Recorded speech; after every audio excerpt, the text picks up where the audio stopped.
Look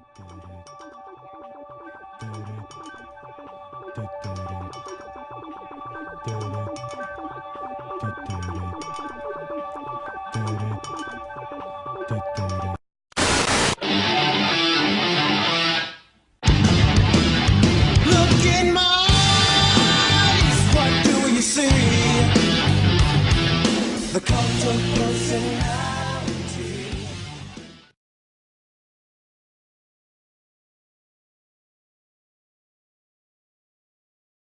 Coming to you live from my home office here in Cuyahoga Falls, Ohio, this is the AIM Aftermath, Episode 6, Volume. I am your host, Mr. Wolf. Let's get started.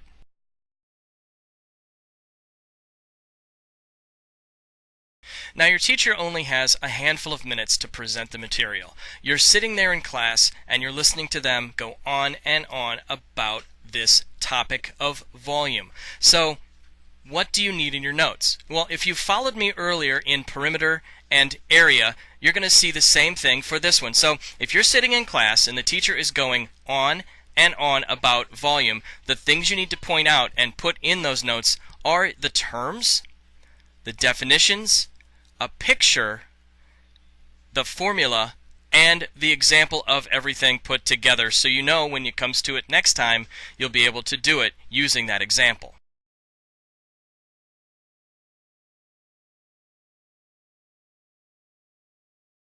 I normally get that statement towards the end of an exam time. When it's time to take the test, a lot of the students don't have the correct information.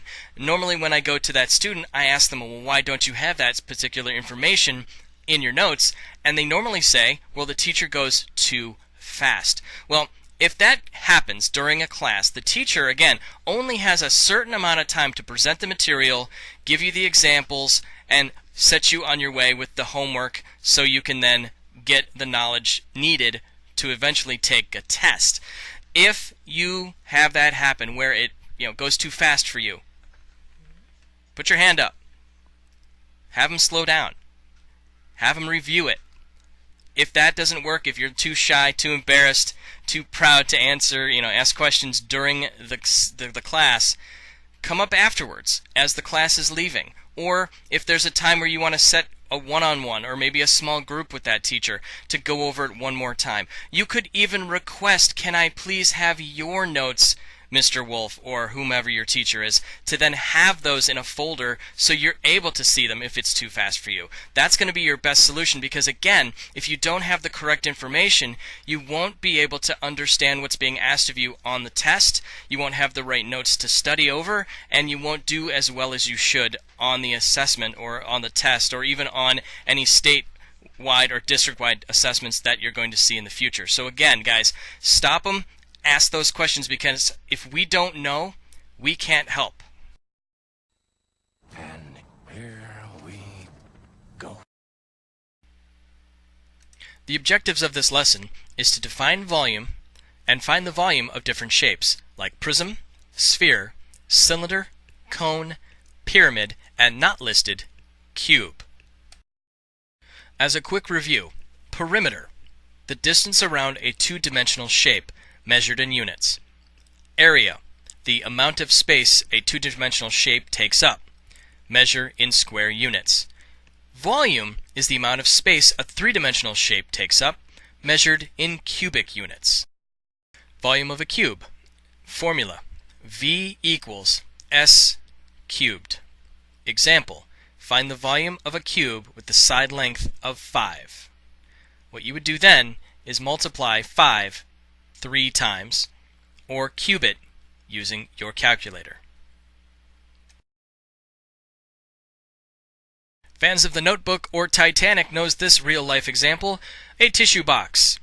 Volume equals length times width times height for a rectangular prism. An example is to find the volume of a rectangular prism with a length of 8, width of 2, and a height of 3. Oh look, Steph Curry's best friend, a basketball. Volume of a sphere's formula is V equals 4 divided by 3 times pi times r cubed.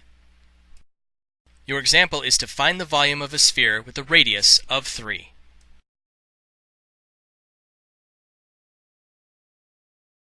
Whether it's soda or pop to you, it's still a cylinder. Volume of a cylinder. Formula. Volume equals pi times r squared times h. Example. Find the volume of a cylinder with a diameter of 4 and a height of 10. I scream, you scream, we all scream for the volume of a cone. The formula is volume equals 1/3 pi times r squared times h, where pi is 3.14. Example, find the volume of a cone with a diameter of 4 and a height of 10. And finally, we're walking like an Egyptian to see the volume of a pyramid with the formula of V equals 1/3 times base area times height. An example for you is to find the volume of a pyramid with a length of 4, width of 2, and a height of 8.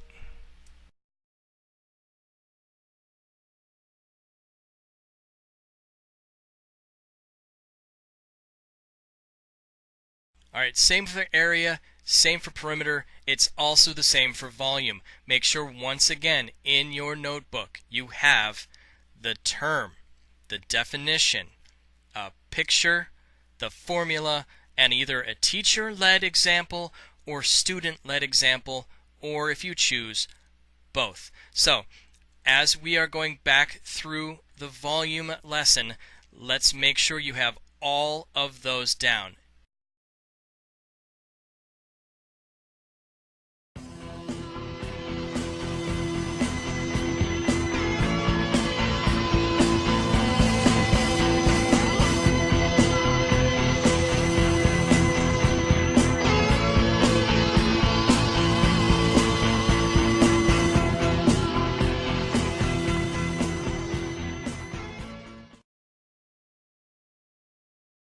Do it! Just do it!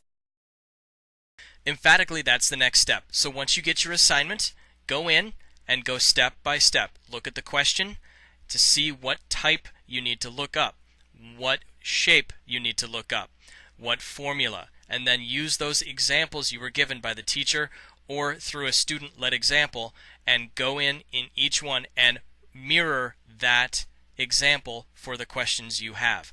Now, when it comes time to test, when there is an assessment on volume, sometimes the teachers do give you the formulas so you don't have to memorize it.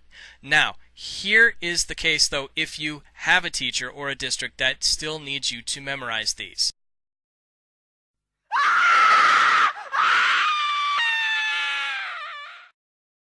Okay, it's okay. Calm down.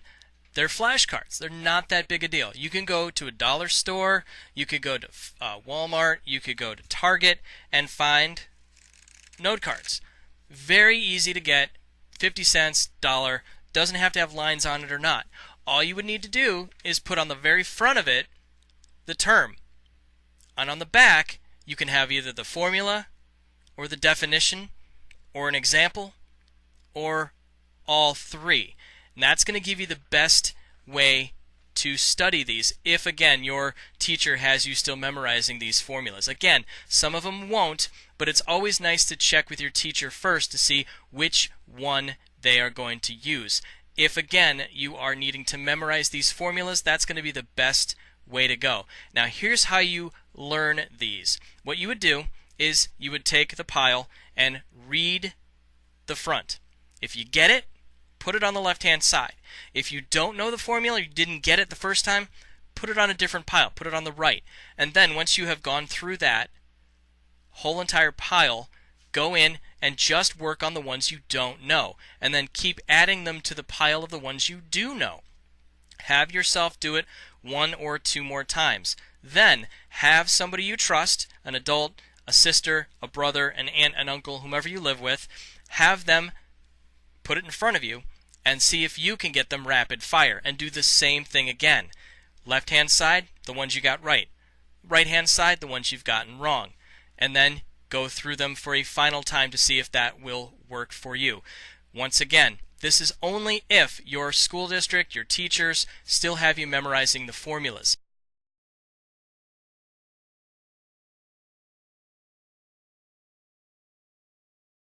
Hey guys, that'll about do it. If you like this video, give me a thumbs up. If you haven't yet, subscribe to our channel. Leave me some comments below if this video worked for you or not. Give me some suggestions as to maybe some future topics you want me to talk about. And also, I'm going to put in the description of this video my Kickstarter website. I've started a Kickstarter. You guys have asked for it. I'm going to see if it can happen. We're going to try to get some AIM Aftermath t-shirts made for you guys, for prizes, for watching, for subscribers, for anybody that keeps in contact with me, for just you guys being a great fan base. Thank you so very much once again. If you want to reach out, I am at AIM Aftermath on Twitter. Again, you could leave me a comment below. But until next time, guys, have a great rest of your day. Stay warm. Take care. Bye-bye.